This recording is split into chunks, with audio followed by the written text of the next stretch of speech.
Hey, we're going to look at a concept having to do with what you guys have been working on. This is number 35. I can tell when to add the exponents and when to multiply them when parentheses are present.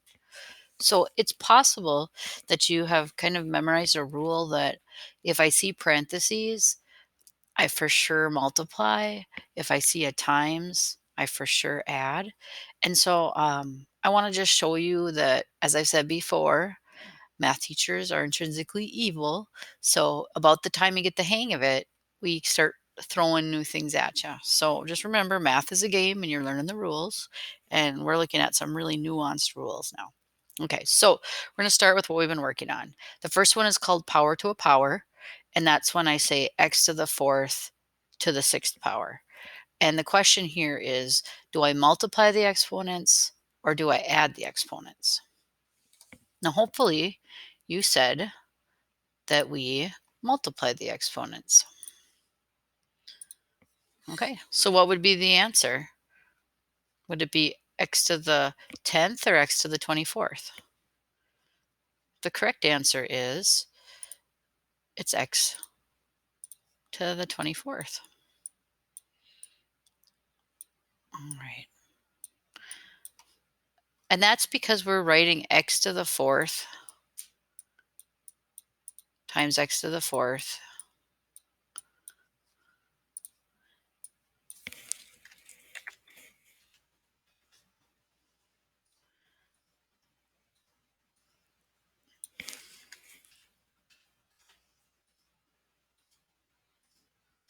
1, 2, 3, 4, 5, 6 times.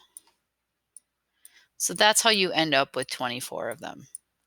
So just take a moment to really realize how much of a big deal it is to take x to the fourth to the sixth power. That's how you end up with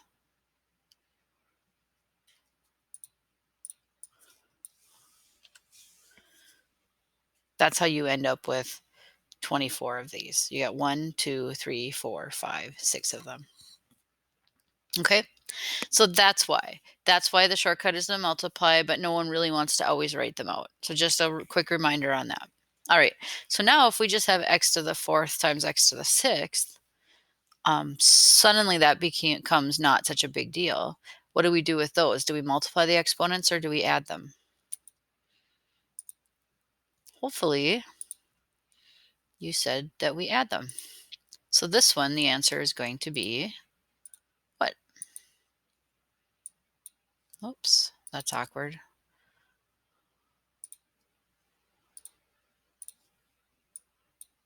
X to the 10th. All right. And if I were to show you this one, this is saying do 4 x's and then 6 more x's for a total of 10. All right, so for the most part, this rule of like multiply them if you see the parenthesis, add them if it's just times, that works for most cases. But now we're going to throw this in. So we have this problem here. And so if we use that same rule, that if I am using parentheses, then I multiply them, we might get tricked. So we just have to look carefully at this. And remember our good friend PEMDAS, which happens to be lingering around waiting to help us. Look for parentheses and you're looking inside. And I'm just checking to see, is there anything more I can do to simplify inside? And the answer is no. Like inside the parentheses, these are pretty sealed up and there's not much you can do. So we're just checking, but yeah, parentheses is fine. Next, we're looking at exponents. Now, there isn't any exponents that we have to necessarily deal with because everything is all kind of tidy inside of those parentheses. In fact, I would argue that at this point, after you've checked inside the parentheses, you could potentially get rid of them because they're honestly not stopping anything from happening. There isn't any sort of issue, anything to do because there's no exponents on the outside of them and there's nothing to do on the inside. All right, so we took care of that. So then now we're looking at it and is there any multiplication? And that's where it goes back to like problems we've been doing. So you're going to do the 2 and the 3. So 2 times 3 is 6. And then this is a situation where you're going to add the 4 and the 6 to get 10. So even though this thing looked pretty wicked, it turns out this is all the answer was. Okay, so just telling you that's just because you see a parenthesis doesn't mean you need to times any exponents. All right, so then what we're going to do next is we're going to look at the next level up. So the next thing. So we're kind of playing around with this, making sure you get some exposure to it. This has got parentheses, it's got exponents, it's got multiplying. The only thing it's missing is adding and subtracting. That's like the only thing you don't have to worry about on this one. So I'm going to start with my parentheses and I'm going to look inside. In fact, I'm totally going to pretend this isn't here for a moment. I'm not even going to think about the exponent because parentheses are supposed to be taken care of first. So here I have 2b to the third times 2b. So if it was just that, if it wasn't anything else, if everything else was gone, what would we do if it was just that? We would take care of, okay, so we're inside the parentheses. If you notice here, I have an extra PEMDAS just to help us analyze inside the parentheses. So we're in there, we're in the parentheses. We don't see anything inside that's a parenthesis. Now we're going to look for exponents. The 3 seems to be fine with the b, and this b seems to be fine over here. In fact, what exponent does the b have if there's no exponent there? The correct answer is 1. All right. And so then now we're going to go on to multiplying and dividing. So since this is a times between them, if we really wanted to, we could reorganize. I'm guessing that you would do that reorganization like in your brain versus writing it out. But I'm just, since it's all multiplication anyway, because really a number up against a letter means a multiplication, I'm just sorting them. This is called the commutative property of multiplication. And only people like me tend to talk like that. So you're not expected to just throw that out there whenever. All right, 2 times 2 is, yep, 4. And then b to the third times b to the first, b to the fourth. All right, are we done? No, because remember, there was a squared out there, right there. All right, we're going to put that back in. So now we're going back to our original PEMDAS. We took care of this one. So we dealt with the parentheses. Everything's simplified inside. Now we're going to deal with exponents. And this is that fireworks business that I was talking about earlier. Oops, that 4 should be inside. So I like to say everybody's lined up to see the show. Everybody wants to see the fireworks. So everybody should get to see the fireworks. The B should get, or the 4 should get to see the fireworks. The B should get to see the fireworks. Everybody does.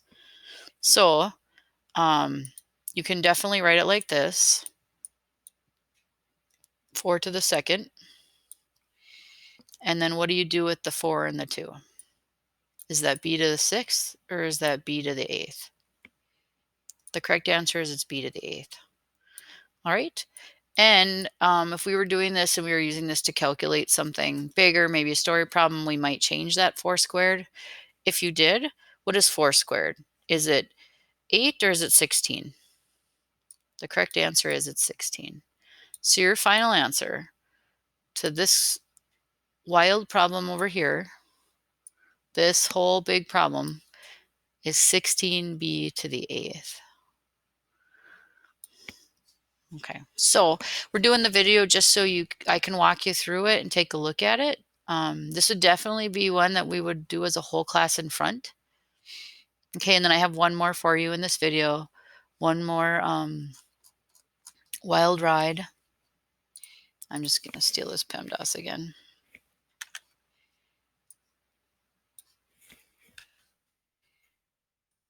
And just trying to show you that we can mix and match these, and then you will have a quizzes game in your I can statements, and it won't have any as quite as intense as this, but this is one of the perks of not being all together, is that I can't give you quite as many wild problems. Sad face. All right, so you're looking here, I'm going to start with parentheses. And so for now, we're just going to ignore that too and pretend it's not there. Go to our happy place. We're going to look inside. And so I'm just using a mini PEMDAS to think about what's going on inside the parentheses. So there's no parentheses inside the parentheses. Is there exponents? Yep, but they don't look like they need to do anything special. So then we just have multiplying and dividing that we're thinking about next. So really this is like end of the third times end of the second times 2. And that's because everything really is multiplied. Like 2n really means 2 times n. So what would you get if you multiplied end of the third times end of the second? Hopefully you agreed with end of the fifth. And then we just have a 2 in front. All right, so all of that work right here ended up being 2 end of the fifth. Are we done? No, because there was a 2 on the outside. All right, so we go back to our original PEMDAS, and it says take care of exponents next. And there isn't any adding and subtracting in this anyway. All right, cue Katy Perry. We got some fireworks here.